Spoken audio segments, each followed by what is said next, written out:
understanding that he wants to effect permanent change toward judges who want to enforce the law. The result has been a principle that all district court judges have to be under 50 years of age. The result is going to be at least a full generation of more constitutionally compliant judges. These are the kind of changes that drive the left crazy and make Trump their mortal enemy.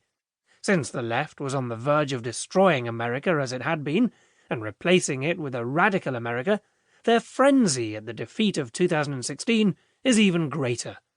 Nick Adams has done a service for all of us, and for future generations, by tying together the leadership capabilities and moral commitment of these two great men. Churchill did save civilization in the 20th century. Now it is our job to help President Trump save civilization in the 21st century.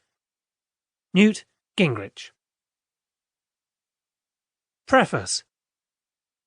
If you could sit on a bench and chat for 1 hour with anyone, from the past or present, who would it be? It's a good question, a difficult one to answer no matter who you are. While there are several choices that come to mind, for me it would be Winston Churchill. But if good fortune somehow allowed me to chat for 1 hour on a bench with two people, it would be Winston Churchill and Donald Trump. Both men have fascinated me for as long as I can remember. Part of that fascination, I think, owes to my own unique background.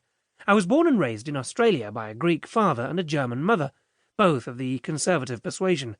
I attended an all-boys private day and boarding school very much in the British tradition, not at all dissimilar to Harrow School, where Churchill went. Throughout my childhood, I spent extended periods in Europe. After graduating high school, I went to the University of Sydney and got the political bug. It never left me. Through every stage of my life, child, teenager, student, and political junkie, I was enamoured of everything American. The people, the country, the culture, the founding, the individualism, and the seemingly endless energy and optimism.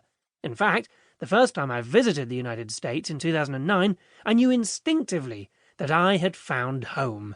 Over the years, I have often remarked that I was an American trapped inside an Australian body. For the next 7 years, I travelled to America as much as I possibly could, becoming a best-selling author and speaking across the country. On July the 29th, 2016, I made things official. I immigrated. 3 months later, Donald Trump shocked America and the world to become the 45th President of the United States, defeating 17 Republican candidates and the entrenched Hillary Clinton along the way. I first heard of Sir Winston Churchill from my father, who made me read his speeches when I was a mere 12 years old. It did not take long for me to conclude that he was the greatest figure of the 20th century, and for him to become my lifelong political hero. Just a couple of years later, when I was 14, my friend Sanjay gave me a copy of Trump, The Art of the Deal, beginning a fervent admiration of Donald Trump that lasts to the present day. But looking back, while the European background, conservative disposition, Australian setting and love of America, in the case of Trump, drew me to these men, I see there was something far more binding. It was personality. I saw a boldness, a self-efficacy, a strength, a desire within them that were all so uncommon, which personally resonated with me. These men showed a refusal to go along to get along, an insistence to colour outside the lines, a resistance to established thinking and those who were and are the gatekeepers of it, a proclivity for swimming against the stream. While the term previously had been reserved for other prominent politicians in the United States, the ultimate maverick in American politics is President Trump.